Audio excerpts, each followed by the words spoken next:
నమస్కారం అండి. నా పేరు కొమ్మాలపాటి నాగలక్ష్మి. నేను బీఎస్సీ బీఈడీ వరకు చదువుకున్నాను. మాది నల్లగర్లపాడు గ్రామము, రొంపిచెర్ల మండలము, పల్నాడు జిల్లాలో.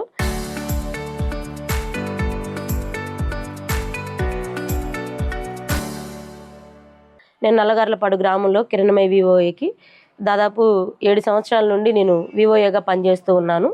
అయితే గత కొద్ది రోజులుగా నన్ను మండల నాయకులైనటువంటి పల్లెల నాగిరెడ్డి గారు బాగా ఇబ్బంది పెడుతూ ఉన్నారు. అలాగే ఏపీఎం గారు కూడాను.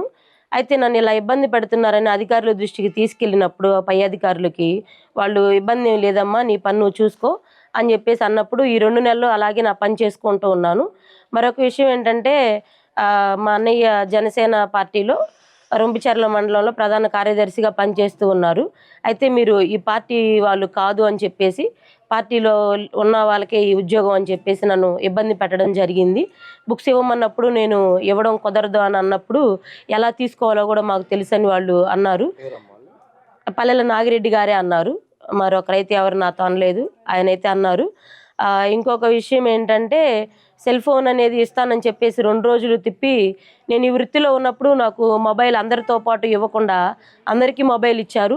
నీకు ఇవ్వాలో వద్దో ఆలోచించి చెప్తామని తెలియజేశారు.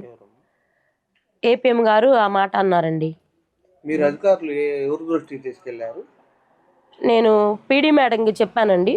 పీడీ గారికి చెప్తే పీడీ గారు నీకు ఇబ్బంది ఏం లేదమ్మా, నీ వర్క్ నువ్వు చూసుకో అని చెప్పేసి చెప్పారండి. నువ్వు ప్రెగ్నెంట్గా ఉన్నావు కదా, ఇప్పుడు నువ్వు స్ట్రెస్ తీసుకోవద్దు, ప్రశాంతంగా నీ పని నువ్వు చూసుకో అని చెప్పేసి అని గత 2 నెలల క్రితం మేము వెళ్ళినప్పుడు పీడీ గారిని కలిసినప్పుడు నీ పని నువ్వు చూసుకోమ్మా అని చెప్పారు.